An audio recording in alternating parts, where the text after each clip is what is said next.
이제 2020년이 이틀밖에 남지 않았습니다. 2020년 많은 일이 일어났지만 저에게 기억나는 것은 딱 한 가지뿐입니다. 코로나. 이 코로나 바이러스가 모든 것을 바꿔놓았습니다. 아이들의 교육 환경도 우리들의 일터도 심지어는 신앙의 패턴도 바꿔놓았습니다. 마스크를 쓰는 것이 일상이 되었고 모든 모임이 온라인화 되었습니다. 그 가운데 우리를 가장 힘들게 하는 것이 바로 불확실성입니다. 미래가 불확실하기 때문에 불안하고 불편합니다. 우리의 신앙생활도 마찬가지입니다. 열심히 신앙생활도 하고 기도도 하는데 생각대로 상황이 풀리지 않을 때 우리 마음이 흔들립니다. 그럼에도 불구하고 우리는 믿습니다.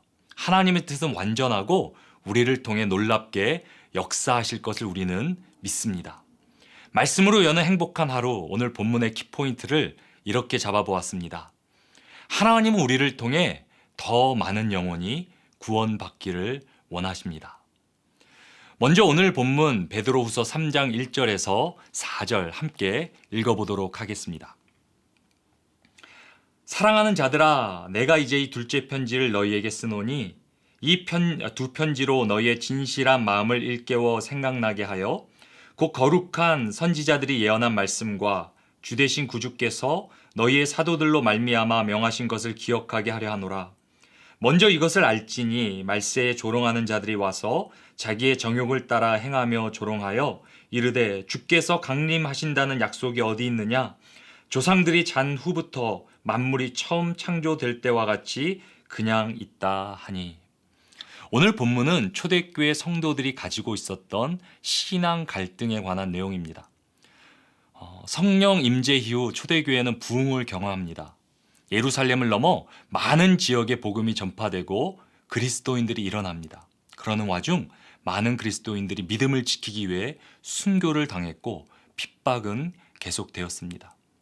고난 가운데 교회의 오직 소망은 예수 그리스도였습니다. 그리고 초대교회 성도들은 예수 그리스도가 곧 오실 것이라고 굳게 믿었습니다. 그런데 시간은 계속 흘러갑니다. 사도 베드로가 편지를 쓸 당시 이미 예수님이 승천하신 지 30년이 넘었습니다. 30년이 지났는데도 재림은 일어나지 않았습니다. 조짐도 보이지 않습니다. 생각대로 상황이 풀리지 않자 마음이 흔들리는 성도들이 생기기 시작합니다. 재림을 믿지 않고 조롱하는 사람들도 일어나기 시작합니다. 그런 성도들을 향해 사도 베드로는 이렇게 2절에 말하는데요. 곧 거룩한 선지자들이 예언한 말씀과 주 되신 구주께서 너희의 사도들로 말미암아 명하신 것을 기억하게 하려 하노라. 여기서 선지자의 예언한 말씀은 무엇입니까? 쉽게 말하면 구약입니다. 주님이 사도들을 통해 명하신 것은 신약이라고 할 수 있습니다. 다시 말하면 말씀을 붙들고 기억하라는 말입니다. 생각대로 상황이 풀리지 않을 때, 우리의 마음이 흔들릴 때 우리가 붙들어야 하는 것은 말씀입니다. 우리의 생각도 바뀌고요, 마음도 변합니다. 상황도 뒤죽박죽 됩니다. 하지만 하나님 말씀만이 영원합니다. 흔들리는 세상이 아니라 흔들리지 않는 말씀을 붙들어야 합니다. 사도 베드로는 이 말씀 붙들라고 흔들리는 성도들에게 말하는데요. 그리고 우리가 믿는 하나님이 누구인지 설명해 줍니다. 하나님은 누구십니까? 첫 번째로 하나님은 오래 참으시는 분이십니다. 오늘 본문 5절에서 7절까지 한번 읽어보도록 하겠습니다. 이는 하늘이 옛적부터 있는 것과 땅이 물에서 나와 물로 성립된 것도 하나님의 말씀으로 된 것을 그들이 일부러 잊으려 함이로다. 이로 말미암아 그때의 세상은 물이 넘침으로 멸망하였으되 이제 하늘과 땅은 그 동일한 말씀으로 불사르기 위하여 보호하신 바 되어 경건하지 아니한 사람들의 심판과 멸망의 날까지 보존하여 두신 것이라. 5절은 창조와 홍수에 관한 내용입니다. 하나님이 말씀으로 천지를 창조하시고요, 사람을 만드시는데요, 인간은 하나님의 말씀에 순종하지 않습니다. 그래서 하나님은 홍수로 세상을 심판하십니다. 근데 홍수 가운데 구원받은 한 가정이 있습니다. 누구입니까? 우리가 잘 아는 노아의 가족입니다. 홍수는 언제 일어납니까? 노아가 하나님의 말씀에 순종하여 방주를 완성하고 그 안에 들어갔을 때 그때 홍수는 시작됩니다. 마찬가지로 세상에는 마지막 심판이 있을 것입니다. 바로 불의 심판인데요.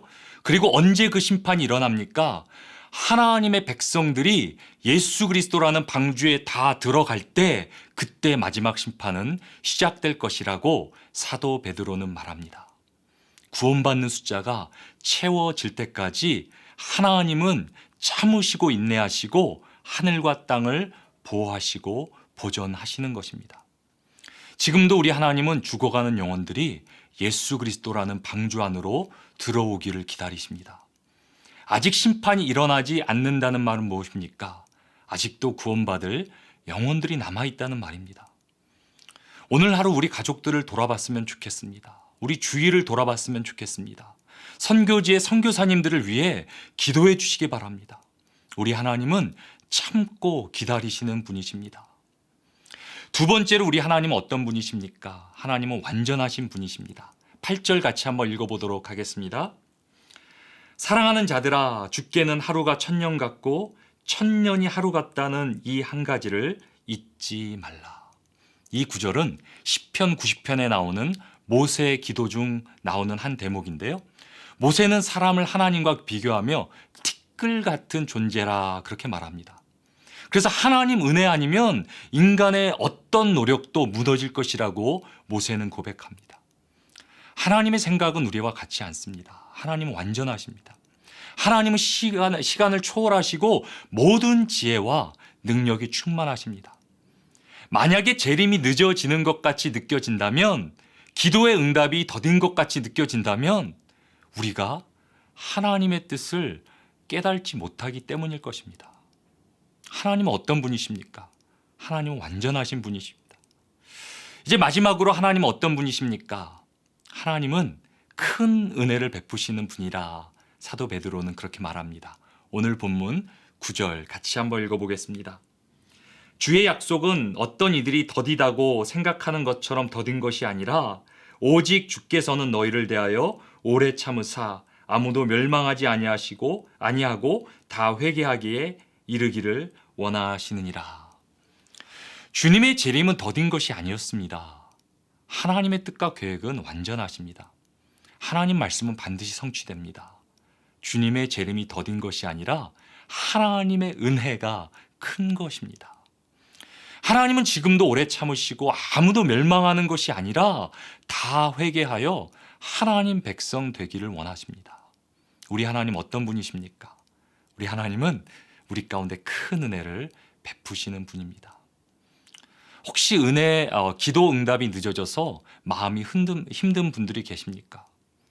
하나님은 더 큰 계획, 더 큰 은혜를 준비하고 베풀어 주실 줄로 믿습니다. 더 나아가 그 상황을 통해 많은 사람들을 예수 그리스도 안으로 인도하실 것입니다. 제가 오늘 말씀을 정리해 드립니다. 우리 하나님 어떤 분이십니까? 우리 하나님은 영혼들이 돌아오기를 기다리시는 분입니다. 그리고 우리 하나님 완전하신 분이십니다. 그리고 우리 하나님은 우리 가운데 가장 큰 은혜를 베풀어 주시기 원하시는 분입니다. 이제 말씀을 마무리하겠습니다. 하나님은 은혜가 풍성하십니다. 하나님 우리를 통해 더 많은 영혼이 구원받기를 원하십니다. 오늘 하루 하나님의 마음으로 기도했으면 좋겠습니다. 우리의 가족, 우리의 친구, 우리 주위에 하나님이 찾으시는 영혼들이 있다면 그분들을 위해 우리가 함께 기도하기를 원합니다. 우리를 통해 더 많은 영혼들이 예수 그리스도의 방주 안으로 들어왔으면 좋겠습니다.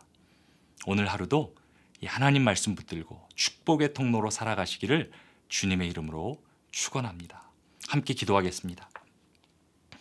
하나님 감사합니다. 때로는 내 생각에 기도 응답이 더디된다.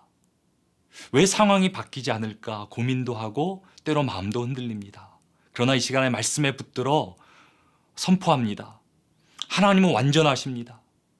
하나님 우리 가운데 가장 큰 계획을 갖고 계십니다. 오래 참으시고 결국 더 많은 영혼들을 그리스도의 방주 안으로 인도하시는 분이 바로 우리 하나님 되십니다.